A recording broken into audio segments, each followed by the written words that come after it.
Señor hermano mayor, don Francisco Mellado, ponente, ilustrísimo señor alcalde, señoras y señores, muy buenas tardes y bienvenidos a la capilla de la Hermandad del Sagrado Descendimiento de María Santísima de la Encarnación. Llegamos a este segundo capítulo de la 24 edición de la jornada Cera y Costal que organiza esta hermandad. Tras el concierto de ayer, donde la banda que acompañaba a Nuestro Señor nos deleitó con un recorrido de 30 años de música, nos adentramos hoy en otras materias sin dejar el aspecto cultural de estas jornadas. En principio, darle la bienvenida a todo este santo recinto y a los compañeros de mesa, don Rafael Ramírez Pérez, hermano mayor, y don Francisco Mellado Calderón, en calidad de invitado y conferenciante. Ayer, como decía, comenzábamos con un recorrido musical y hoy se hablará de arte. Ya lo he dicho aquí en este mismo estrado, yo fui la persona que vi dar el último bullazo al Cristo del Descendimiento de Montilla en los antiguos talleres de Antonio Bernal. No en vano llevo a gala ser hermano fundador de esta hermandad, junto al hermano mayor, entre otros, y otros 3 locos más, que tomando un café echamos a andar esta hermandad. Pero aunque soy un apasionado de todo lo que huela a arte, hoy será nuestro conferenciante el que desgrane tanto en el ámbito histórico como en el artístico el descendimiento de nuestro Señor. Don Francisco Mellado Calderón es doctor en Historia del Arte y como cofrade es hermano de la Hermandad de la Merced y pertenece a su Junta de Gobierno como prioste y tiene experiencia en el arte de pregonar, pues lo ha hecho ya en múltiples ocasiones. Así, en 2007 pregonó la Divina Realeza de Cristo en su Hermandad de la Merced, a cuya Virgen exaltó en 2012. En 2013 exaltó a Nuestra Señora de las Angustias. En el 2016 fue exaltador de San Álvaro y San Rafael Arcángel. Un año después fue pregonero de la Semana Santa de Córdoba. Como doctor en Historia del Arte, ha estado implicado en la puesta en marcha de distintas exposiciones, como la que celebraron por el 600 años de la Hermandad de la Caridad o por los 250 de la de Jesús Caído. Como conferenciante, ha dado numerosas ponencias sobre la figura y obras del escultor Martínez Ferrillo, conferencias sobre la iconografía de la Virgen Dolorosa, conferencias también por Tu cruz nos redimiste y otras más casi siempre referidas en temas cofrades y religiosos. Y por último, y no menos importante, ha publicado el libro El Palacio de la Merced de Córdoba, de convento a sede de la Diputación. Pues sin más dilación, pasamos a lo que hemos venido esta tarde. Así que vamos a darle la voz al ponente que nos hablará de El Sagrado Descendimiento de Cristo, una aproximación histórica y artística. Don Francisco Mellado tiene la palabra.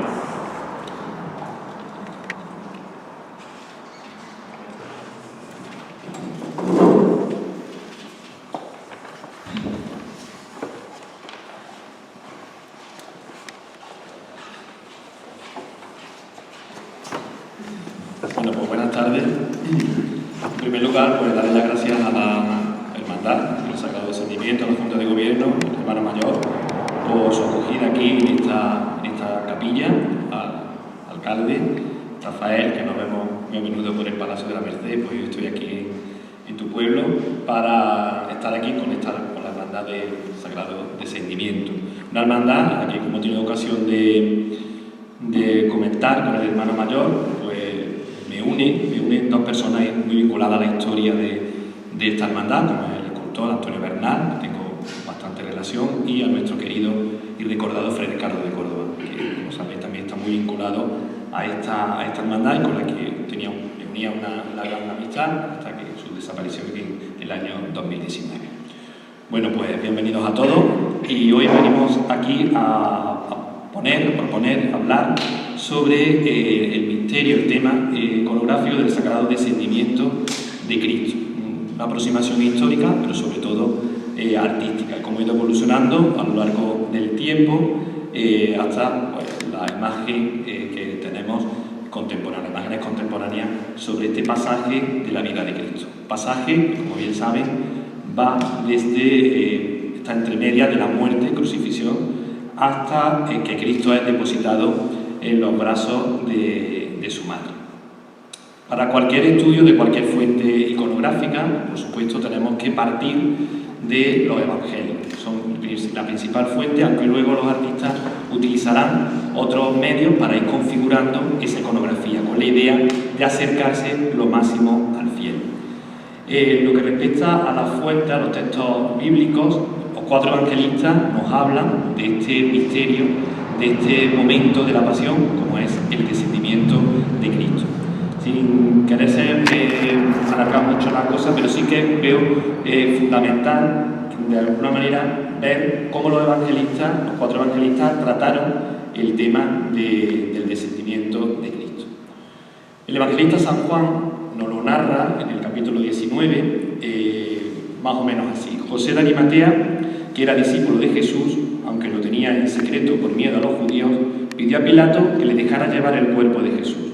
Pilato se lo permitió, fue y se llevó el cuerpo de Jesús. Llegó también Nicodemo, aquel que anteriormente había estado con él por la noche, con unas 100 libras de una mezcla de mirra y aloe. Se llevaron el cuerpo de Jesús y lo envolvieron en lienzo con aromas, como acostumbraban los judíos a sepultar. Por su parte, el evangelista San Lucas lo refiere de esta forma. Un hombre llamado José, miembro del Tribunal Supremo, hombre bueno y justo de Arimatea, ciudad de Judea, el cual no estaba de acuerdo con las actuaciones del tribunal, que esperaban el reino de Dios. Se presentó ante Pilato y le pidió el cuerpo de Jesús. Lo bajó de la cruz, lo envolvió en una sábana y lo puso en un sepulcro excavado en la roca, en el que todavía no había sido puesto nadie. Seguimos con el evangelista San Marcos, que nos dice que al caer la tarde, como era la preparación de la Pascua, es decir, la víspera del sábado, José de Arimatea, insigne miembro del Tribunal Supremo, el que esperaba también el reino de Dios, se atrevió a ir a Pilato a pedirle el cuerpo de Jesús. Pilato se extrañó que ya hubiese muerto, llamó al oficial y le preguntó si había muerto ya. Al saberlo, por el oficial consiguió el cadáver de José. Este compró unas sábanas, lo bajó de la cruz, lo envolvió en la sábana y lo puso en un sepulcro excavado en la roca. Luego hizo rodar una losa para cerrar la puerta del sepulcro. María Magdalena y María, la madre de José, estuvieron mirando donde lo ponían. Y por último, el evangelista San Mateo, al caer la tarde, vino un hombre rico de Arimatea llamado José, que era también discípulo de Jesús. Se presentó a Pilato, le pidió el cuerpo de Jesús y Pilato mandó que se lo diera. José tomó el cuerpo, lo envolvió en una sábana limpia y lo depositó en su propio sepulcro, que había hecho excavar en la roca. Hizo rodar una losa grande para cerrar la puerta del sepulcro y se fue. Estaban allí María Magdalena y la otra María sentados frente al sepulcro. Estos son los datos con los que parten los artistas a la hora de representar este momento del descendimiento de Cristo. Si nos fijamos, solo San Juan menciona la participación de Nicodemo. La presencia de San Juan no se indica en ninguno de los textos. Y las mujeres solo son mencionadas por Marcos y Mateo, pero solo como testigos del lugar donde se depositaba el cuerpo de Jesús. Existen algunos otros elementos no coincidentes, por ejemplo, San Juan habla de lienzos, y otro de los evangelistas pues habla de sábanas. Más o menos, estos son los únicos datos en los que los artistas tendrían para poder representar este momento de la pasión como es el descendimiento. Así, ¿dónde encontraron los artistas de las distintas épocas inspiración a este momento? Pues tenían que recurrir a otras fuentes, entre las más comunes y las más conocidas eran los evangelios apócrifos. Los evangelios apócrifos son unos textos en los que se contaban hechos relacionados con estos pasajes con muchísimos más detalles y con muchísimos más personajes, que era una manera de acercar al pueblo pues, todos estos momentos, en este caso de la pasión de Cristo. La palabra apócrifo proviene del griego apócrifos, que primitivamente solo se refería a textos considerados pues, de menor autoridad de los oficiales. Por eso se buscaban también a personajes o personas que habían estado vinculadas a ese pasaje con la finalidad de darle más verosimilitud al hecho. Entre los más interesantes o los más importantes que a nosotros nos vienen a interesar para nuestro tema, encontramos con el Evangelio de Nicodemo, con las actas de Pilato, el Evangelio de San Pedro y la declaración de José de Arimatea. Aquí se van a especificar datos y hechos que no, pues, no están probados ni vienen en los Evangelios, pero sí que de alguna manera vienen a crear algún tipo de nuevos personajes que se pueden aplicar a estas imágenes iconográficas que servían sobre todo de catequesis al pueblo. Hubo papas que no aprobaban o negaron estos apócrifos, pero popularmente calaban en el pueblo y se mantuvieron sobre todo en el arte cristiano para configurar las distintas iconografías, como luego vamos a ir viendo. Así encontramos ya las primeras representaciones, sobre todo en la Edad Media, muchas de ellas pues basadas fundamentalmente de estos evangelios, los evangelios canónicos, los evangelios apócrifos y de otras fuentes que luego vamos a valorar. En la Edad Media, por lo general, el descendimiento se solía representar pues, de cuatro formas, ¿no? Cristo, con una mano desenclavada, es asistido por José de Arimatea, mientras Nicodemo le desclava la otra. Otra forma, Cristo está desclavado de una mano y sujeto por José de Arimatea, mientras Nicodemo le desclava los pies.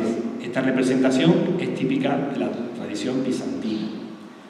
Una tercera forma, vemos las dos manos de Cristo han sido desenclavadas y sostenidas por José de Arimatea, mientras Nicodemo procede a desclavarle los pies. Y una cuarta y última, Cristo está desenclavado y lo sostiene para bajarle de la cruz José de Arimatea y Nicodemo. Entre las primeras representaciones del descendimiento de Cristo que encontramos, podemos citar esta que estamos viendo. El descendimiento de la cruz va unida al entierro de Cristo en el Codex Svetli, que se hace para en el año 980, en el siglo X, para el obispo de Trèves. Es una especie de códice donde aparecen distintas representaciones sobre la pasión de Cristo, y entre ellas pues nos encontramos con este descendimiento de la cruz, donde solamente vemos dos personajes, en este caso San José de Arimatea y Nicodemo, que baja al Cristo pues, de esta manera pues tan básica, ¿no? También poco a poco en el arte se irán representando este tipo de descendimiento, que lo podemos ver en el siglo XII, en esta escultura que se encuentra en Santa Eulalia de Ris del Val. Se encontraba la original, actualmente pues, hay una copia en madera, puesto que la original en piedra está actualmente repartido entre el Museo Nacional de Arte Contemporáneo de Barcelona y el Museo Episcopal de Vic. Y aquí podéis ver cómo de nuevo pues, vemos entre los ladrones Cristo y el descendimiento de San José de Arimatea y Nicodemo descendiendo el cuerpo de Cristo. En base a estos evangelios apócrifos empiezan a aparecer en las representaciones iconográficas del descendimiento nuevos personajes. La participación de la Virgen, en concreto, en el momento del esclavamiento, el descendimiento de Cristo, no aparece indicada de forma expresa en el Evangelio, como hemos podido ver. Parece ser que está relacionada con ciertos sermones de carácter místico del siglo IX, del siglo X, como por ejemplo el de Jorge de Nicomedia, en cuya homilía se explicaban las palabras de Cristo de la cruz, confiando a María, su discípulo Juan. También las homilías de Gregorio de Nacianceno, en el siglo IX, también nos hablan de la Virgen, y las meditaciones de Fray Luis de Granada. Los místicos son muy importantes, puesto que calan rápidamente en el pueblo. Fray Luis de Granada señalaba que en este momento del descendimiento llegan pues el mismo día, sobre aquella tarde, aquellos solos varones, José y Nicodemo, y arrimadas las escaleras a la cruz, descienden en brazos el cuerpo del Salvador. Como la Virgen vio que acabado el tormento de la cruz llegaba el sagrado cuerpo a tierra, aparejarse a ella para darle puerto seguro en sus pechos y recibirlo en los brazos de la cruz a los suyos.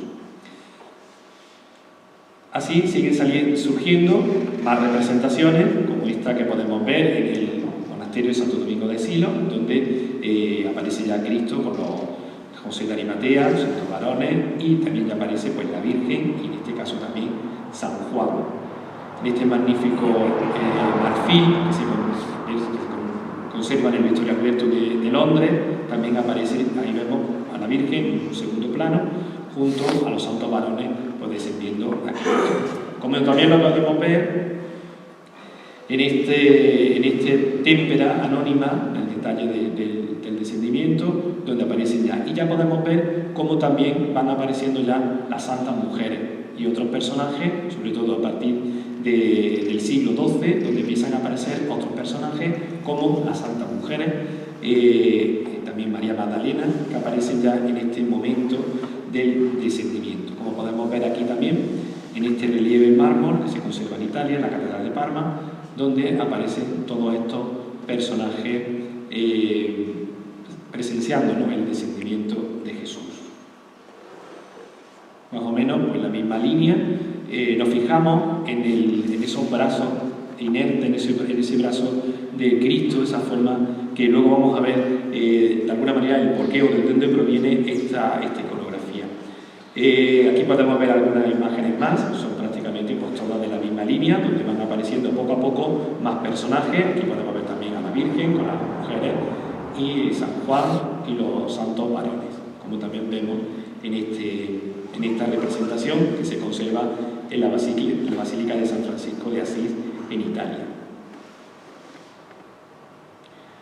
Y aquí, pues, en este último, ya una representación en madera, donde vemos a Cristo, como hemos visto en todos ellos, el brazo de Jesús, no sé si aquí sale, ¿no? Pero con el brazo de Jesús podemos ver que tiene un brazo muy recto, que podemos ver, que hemos visto prácticamente en todas las pinturas. Todos estos elementos y todos estos nuevos personajes, sobre todo las posturas en las que Cristo es representado, pues tiene su origen en lo que se llamó el teatro de los misterios. Teatro de los misterios, unas representaciones teatrales donde surge, en cierta manera, desde época medieval, donde surge, digamos, los actuales pasos de misterio de la Semana Santa, pues se representaban con personas, no eran actores, pero el propio pueblo representaba estos momentos de la pasión, en los que Cristo, normalmente, siempre era una imagen y se descendía del madero ante estos personajes.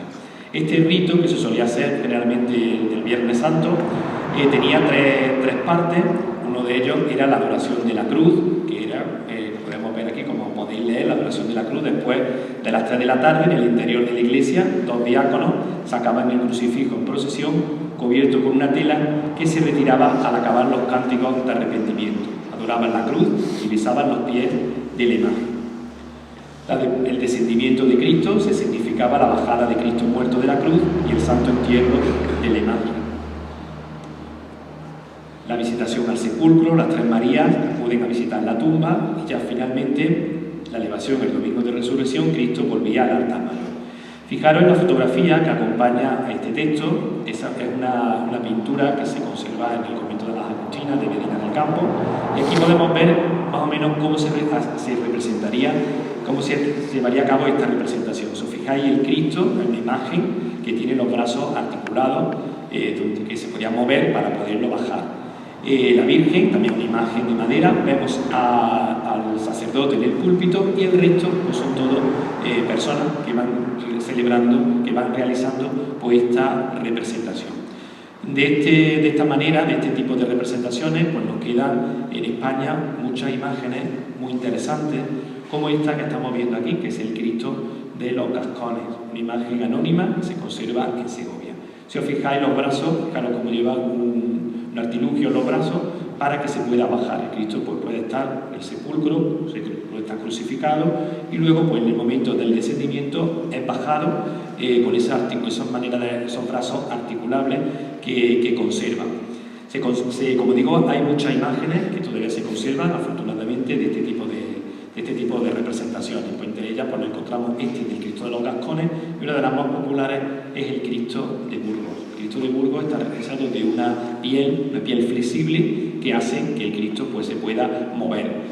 Lo vemos aquí el Viernes Santo, como se lleva a cabo el descendimiento, en el que es bajado, y luego junto a la Dolorosa podemos ver cómo el Cristo aparece como en el Santo Sepulcro, ¿no? Es un momento muy importante dentro de la Semana Santa de Burgos. Todo esto se va a mantener, todo este teatro de los misterios, que se va a mantener en el tiempo en algunos lugares, fue el rey Carlos III, cuando Adalid de la Ilustración en España, al entrar los monarcas ilustrados, pues todo esto maneras de representar del pueblo, todo este tipo de disciplinantes, todas las representaciones que tienen alrededor de la Semana Santa, muchas de ellas fueron prohibidas porque se tenían como algo de segunda clase. Los obispos ilustrados no lo concebían y promulgaron un decreto para prohibirlo. A estos dictámenes de la corona, de los reyes, en este caso Carlos III, se unen algunos de los obispos ilustrados. Estos obispos ilustrados, afines a la corona, van a llevar a cabo algunos decretos en los que prohibirán, entre otras cosas, la Semana Santa. En el caso de Córdoba, nos encontramos aquí con el obispo Pedro Antonio de Trevilla, que va a prohibir las procesiones de Semana Santa. La va a resumir todas, la va a dejar todo en un solo día, el Viernes Santo, que será como un Vía Cruz y la procesión oficial del Viernes Santo, quedando todas las cofradías prohibidas durante los días de la semana. El obispo Trevilla también prohibió los pasos de palio, prohibió las túnicas, prohibió las alhajas en las imágenes y muchos elementos más que hizo, pues en el caso de la Semana Santa de Córdoba, tuvieron parón de casi 30 años. Precisamente fue, con el paso del tiempo, no fue ni la propia iglesia, fue el ayuntamiento de la ciudad, quien vuelve a resurgir la Semana Santa, tal cual la conocemos ahora, con los días de la Pasión, los días de la Semana Santa, e incluso son los que van a ayudar a las cofradías para pagar las túnicas, pagar las ceras, para que pudieran salir a la calle, obviamente como reclamo turístico que como un hecho religioso. Pero fue, digamos, este obispo el que prohíbe mucho de las tradiciones de la Semana Santa. Afortunadamente, en algunos pueblos se siguieron manteniendo estas tradiciones, que como sabéis se celebra la Pasión en muchos pueblos, se celebran muchas tradiciones que están relacionadas con este tipo de cosas. La propia localidad de Montilla pues, celebra la Pasión, que es una manera heredera de estos teatros populares que van representando la Pasión de Cristo. Todavía existen cofradías, en Villaverde del Río nos encontramos este Cristo yacente, que si os fijáis podéis ver esos brazos articulados, se ven perfectamente, en la diapositiva que tenemos allí a la izquierda, se ven perfectamente los brazos articulados para ese momento del descendimiento que se celebra también el Viernes Santo en la localidad de Villaverde del Río.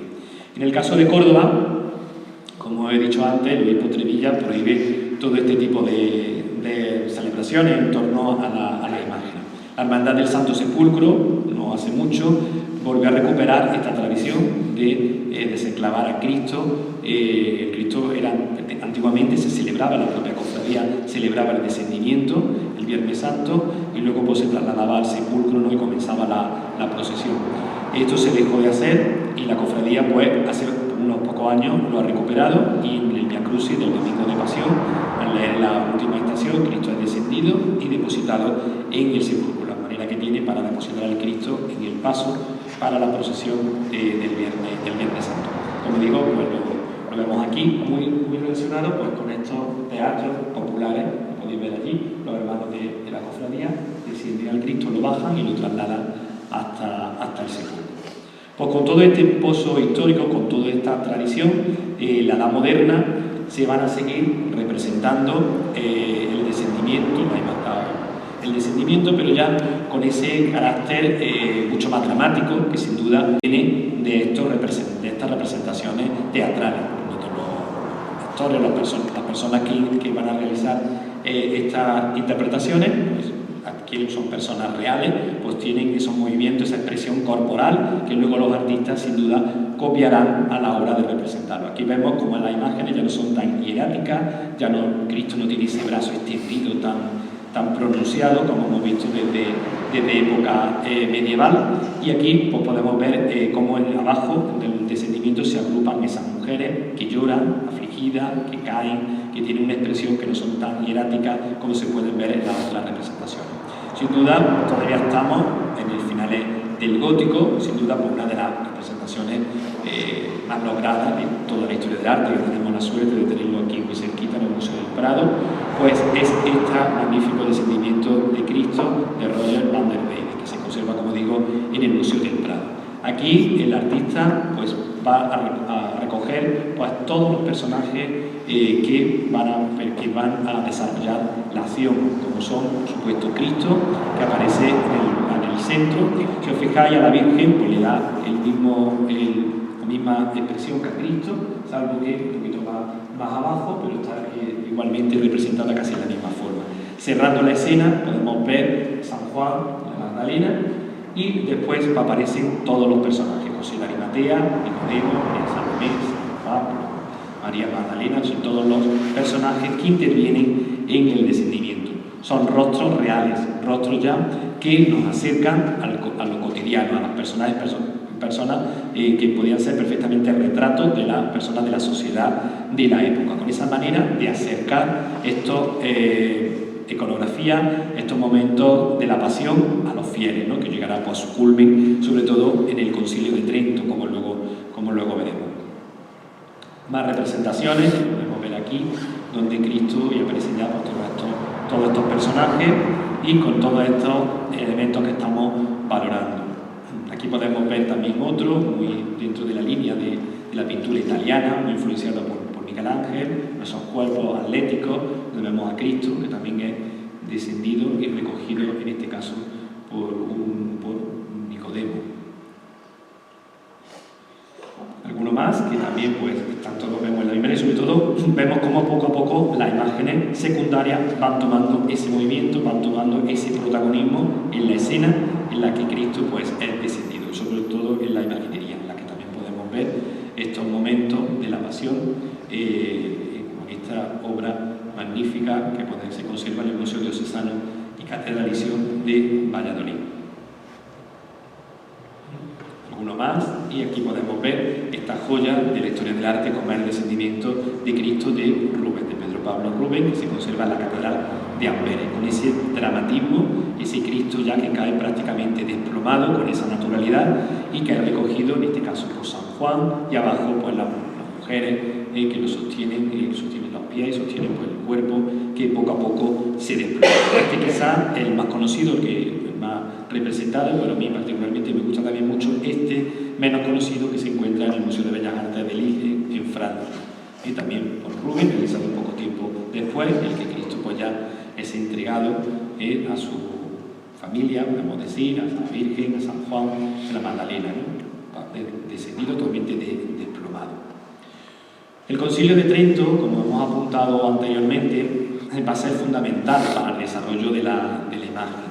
El concilio pues, va a luchar contra lo que es la contrarreforma, contra la reforma protestante, y va a utilizar la imagen como vehículo propagador de la fe. En este momento las imágenes, los dictámenes del concilio, era que las imágenes fuesen lo más cercanas a los fieles, que tuvieran pues, elementos que los fieles se identificaran rápidamente con ellas.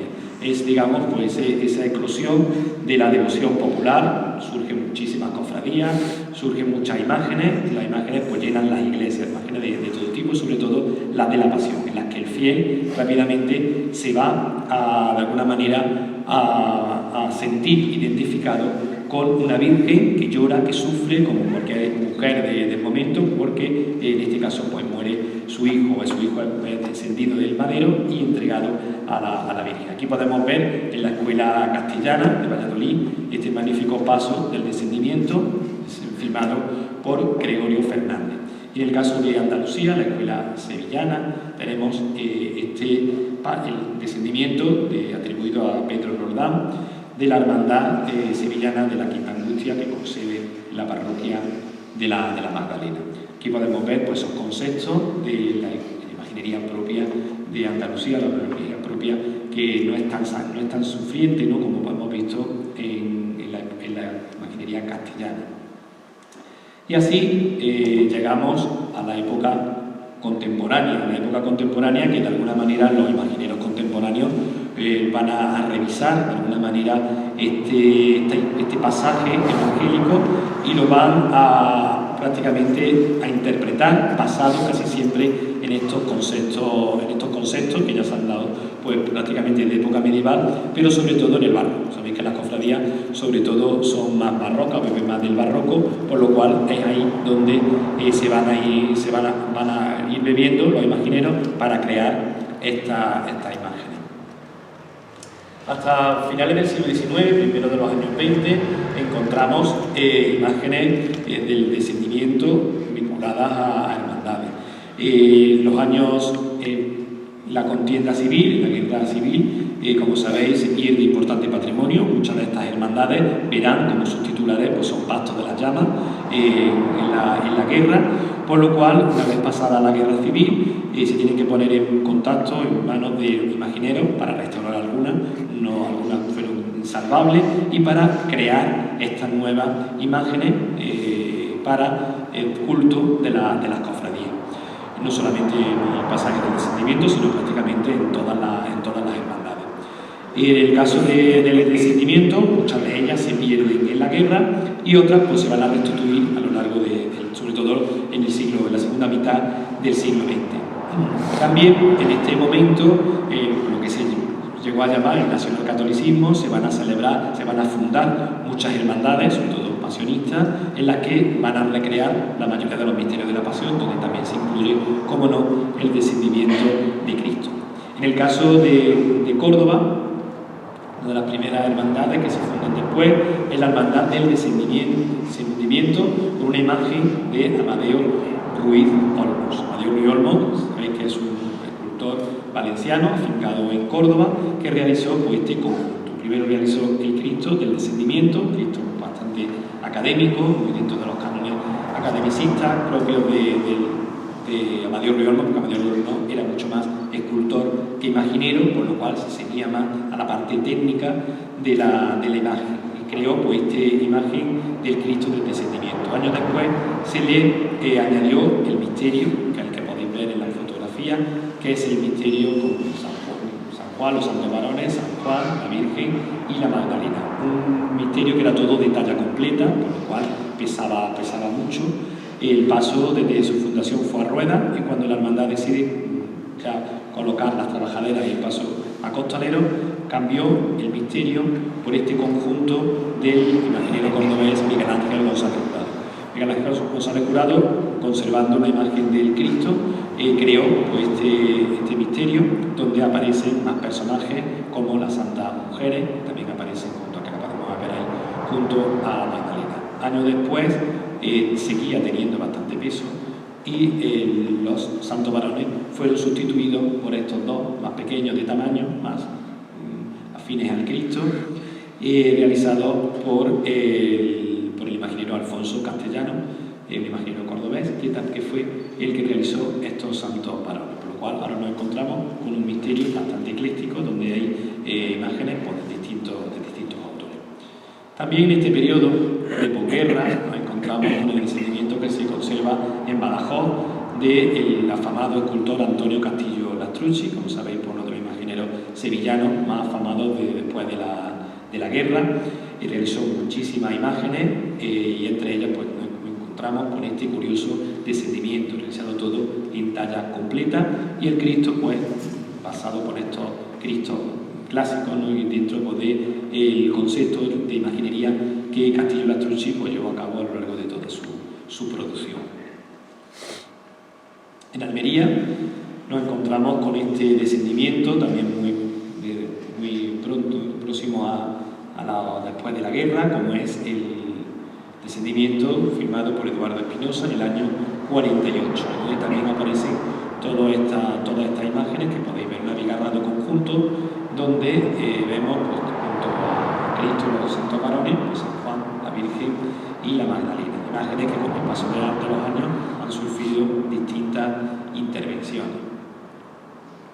Muy curioso es el descendimiento de Jerez, de la frontera, realizado por Luis Ortega, produciendo una de las primeras imágenes que el imaginero de San Roque realizó, estando trabajando en Madrid para una empresa de arte religioso, pues ya llamaron para realizar este descendimiento, que después después ha sufrido, sobre todo el misterio, distintas transformaciones y distintos imagineros los que han ido configurando el resto del misterio. Antonio León Ortega firma el descendimiento de Huelva en el año 52. Y poco después, en el año 56, el imaginero madrileño Víctor de los Ríos realizará este descendimiento para la Semana Santa de Linares, en Jaén. También va a realizar el descendimiento de Jaén, descendimiento de Santander y algunos más. Una imagen muy fría, muy poco carisma, como lo que estamos nosotros acostumbrados, muy propio de la imaginería que se realiza en Madrid, y no más afín a la imaginería que se utiliza pues, sobre todo para las imágenes seriadas. En los años 70, como sabéis, hay un revulsivo de la Semana Santa en todos los sitios, y se van a empezar a emerger una serie de imagineros que van a nutrir, pues, sobre todo a algunas cofradías que en estos años van a empezar a renovar a sus imágenes titulares.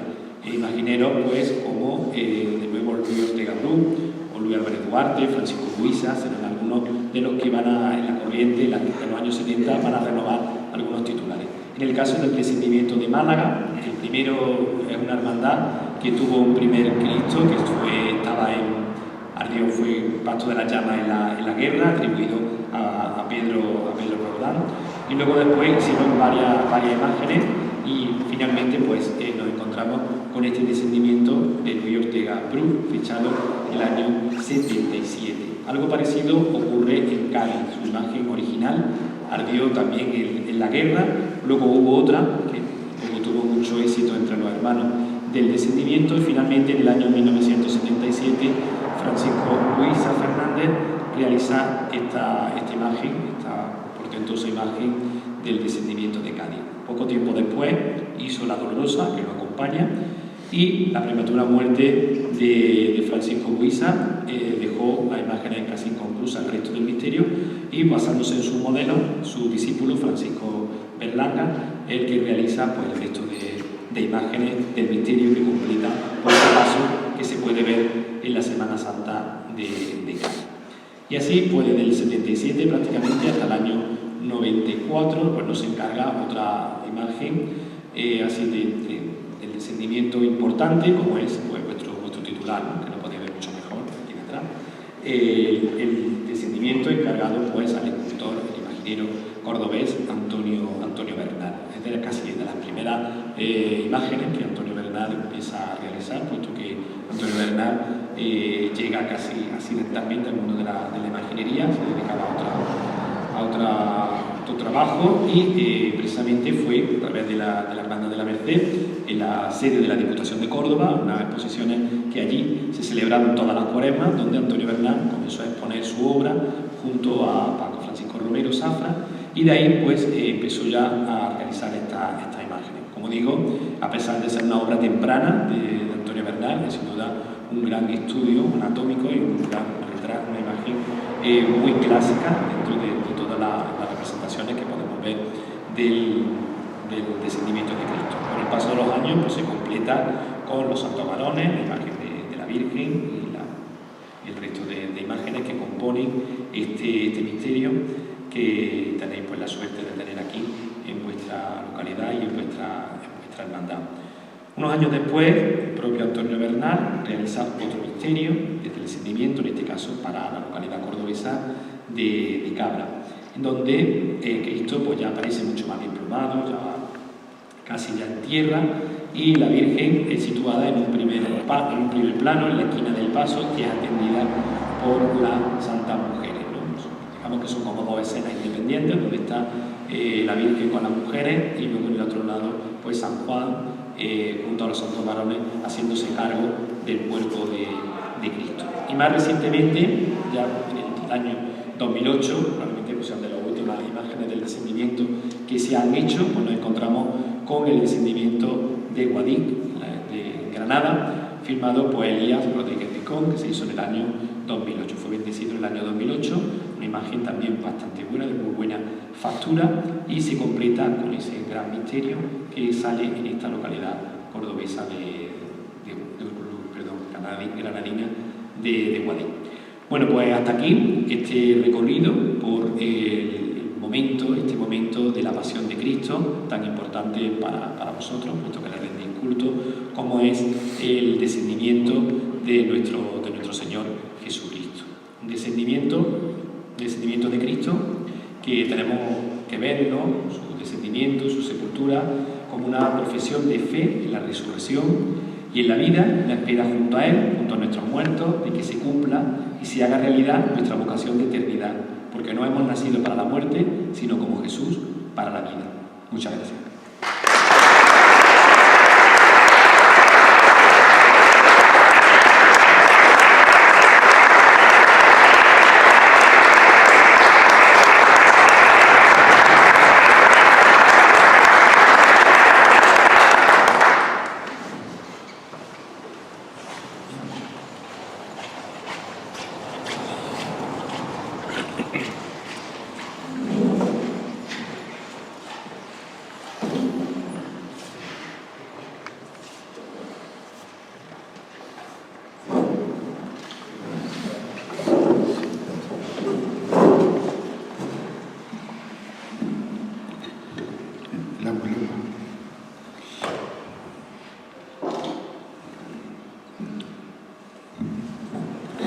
Buenas tardes, señor alcalde, doctor Fernández, hermanos, amigos todos.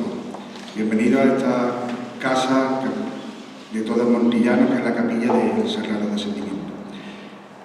Gracias a don Francisco por la magnífica conferencia que nos ha dado, en la cual nos va a ayudar a profundizar en los conocimientos del misterio del Sagrado Descendimiento de Jesús.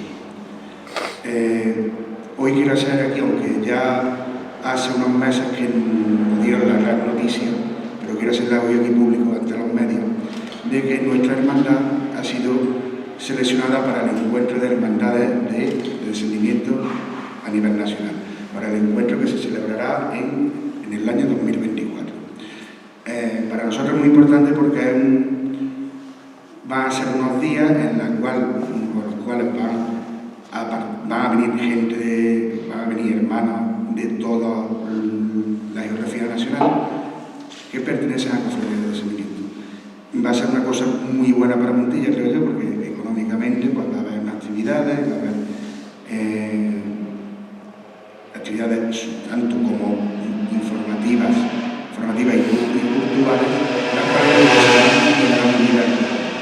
Así es que, Francisco, yo ya le tiro el guante aquí para que asista, y está invitado para que asista al Encuentro Nacional de Hermandades de Descendimiento. Yo ya sin nada más, pues agradezco vuestra presencia y esperemos que tengamos una cuaresma fructífera y que se desembocará en una Pascua de Resurrección alegre y emotiva para todos. Gracias.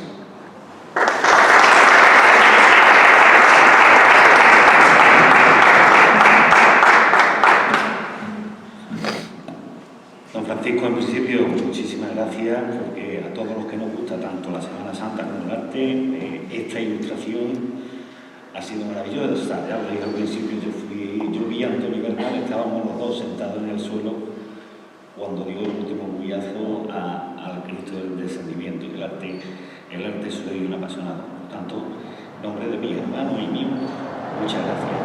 Yo creo que el momento, hermano mayor, don Rafael Ramírez, de agradecerle también con un documento, ¿no?, a don Francisco.